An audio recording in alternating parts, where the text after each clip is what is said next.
Congo Synthèse. La synthèse des infos de la RDC, l'Afrique et le reste du monde. Une seule adresse.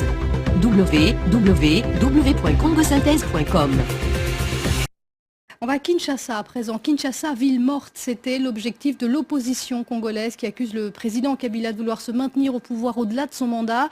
Un appel lancé en ce 16 février qui marque l'anniversaire de la répression de la marche des chrétiens pour imposer la démocratie au maréchal Mobutu en 1992.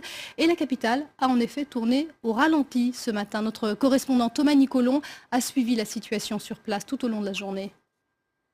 C'est un visage inhabituel que nous a montré la capitale congolaise ce matin. Des boutiques pour la plupart fermées, des rues quasiment désertes, aucun embouteillage. Les gens avaient clairement décidé en majorité de rester chez eux. Alors pourquoi sont-ils restés à la maison? Ont-ils suivi l'appel de l'opposition, l'appel à cette journée ville morte? Ont-ils au contraire décidé de rester chez eux comme certains le prétendent parce qu'ils avaient peur d'éventuels troubles, peur d'être agressés. L'opposition en tout cas considère cette journée comme un franc succès. Les Congolais auraient suivi son appel et ce n'est évidemment pas l'avis du gouvernement.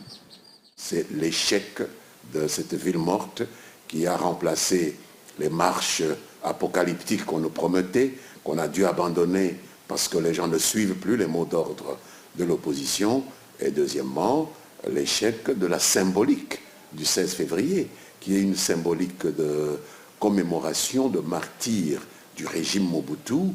L'opposition est totalement en perte de vitesse, en tout cas sur ce thème-là, parce que Kabila n'a aucune responsabilité sur ce qui s'est passé le 16 février 1992. Tout au long de la journée, les rues ont commencé à se remplir. Alors rien à voir avec une journée habituelle à Kinshasa. Tout était beaucoup plus calme et vide, mais les gens circulaient davantage à partir de midi. À noter deux événements qui pourraient être liés à cette journée ville morte. Tout d'abord le signal de RFI qui a été coupé ce matin en RDC.